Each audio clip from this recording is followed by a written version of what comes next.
তারপর এর বাচ্চাটাকে আলাদা করে দিতে হবে, কারণ এখানেও আটা ঠিক মতো না খাওয়াতে পারে বা চাপাতে আছে।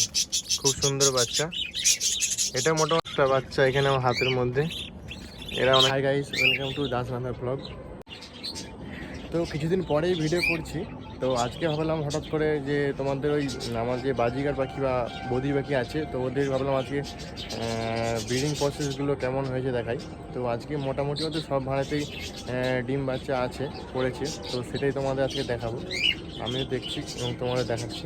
এই যে চলে এসেছি আমার যে বদি পাখির বা বাজিগার পাখির যে কলোনিটা আছে। মোটামুটি কেমন কি হয়েছে মোটামুটি সবেতেই মোটামুটি আছে।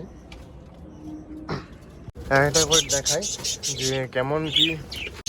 তো এটাতে প্রথমে মোটামুটি এতে দেখি 5টা আছে, একটা বাচ্চা হয়েছে মোটামুটি। এতে 4-5টা আছে। তো আর এটার মধ্যে বাচ্চা হয়ে গেছে অনেকগুলোই।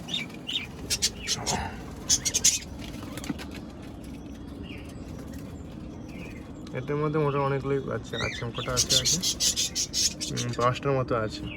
বড় হয়ে গেছে অনেকটা। এরা এই ভাঁড়টাতে অনেকদিন আগে ডিম পেড়েছিল, ওই জন্য বাচ্চাগুলো বড় হয়ে গেছে। ঠিক আছে, এই ভাঁড়টা ছাড়ো।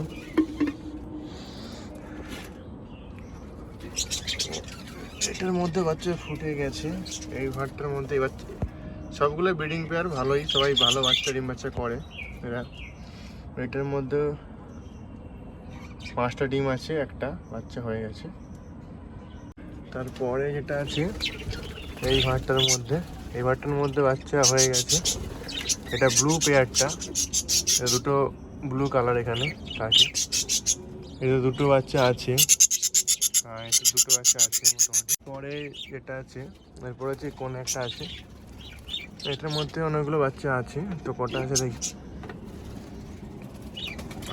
মোটামুটি এটার মধ্যে দেখি আমরা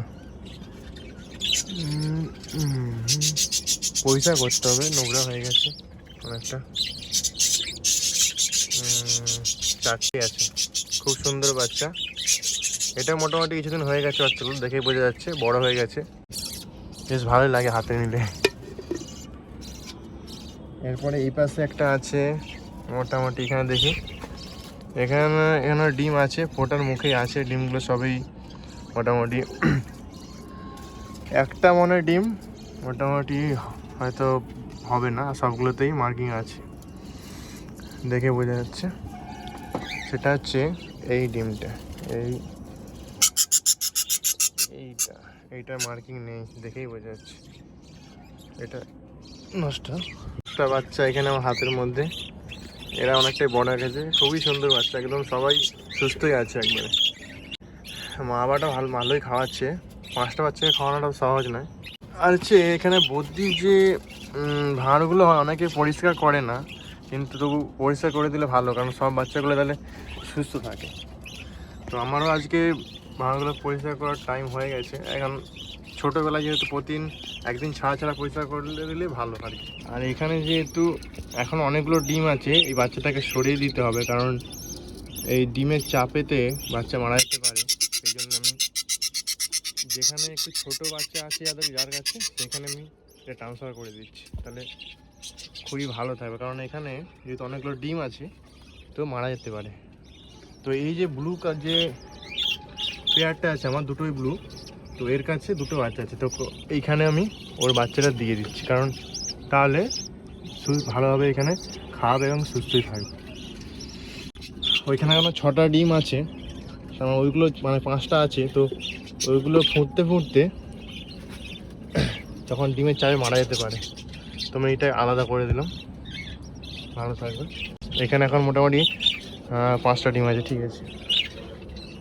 তারপর এর বাচ্চাটাকে আলাদা করে দিতে হবে, কারণ এখানেও মোটামুটি 5টা ডিম আছে এখন। তো এই বাচ্চাটা এখন অসুবিধা হবে যদি এখানে ঠিকমতো এর মাটা ঠিকমতো না খাওয়াতে পারে বা চাপাচাপিতে এটাও এক্সপায়ার করে যেতে পারে। তো তার জন্য এই ছোটো যে বাচ্চাটা আছে, বেবিটা, একেও আমি এইখানটাই রেখে দিলাম। তিনজনের কাছেই রেখে দিলাম, তাহলে অসুবিধা হবে না। এর এখন থাকুক, এর কাছে এখনো মোটামুটি 5টা ডিম আছে, তো ও ঠিক মতো এই ডিমটা তাটা দিতে পারবে।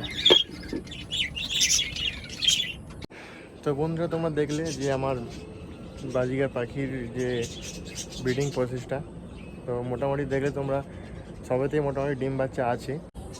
তোমার যদি ভিডিওটা ভালো লাগে তো তোমরা ভিডিওটা লাইক করবে এবং কমেন্ট করবে তোমাদের কেমন লাগলো, আমার এই ব্রিডিং প্রসেসটা কেমন লাগলো, এবং সঙ্গে থাকবে। আমি সবসময় বলি যে তোমার যে পাখি আছে, তোমাদের পাখিগুলো যাতে ভালো থাকে এই গরমে, সেই দিকটা সবসময় খেয়াল রাখবে। এবং আজকের জন্য ভিডিওটা এতটাই। তো সবাই ভালো থেকো, সুস্থ থাকো।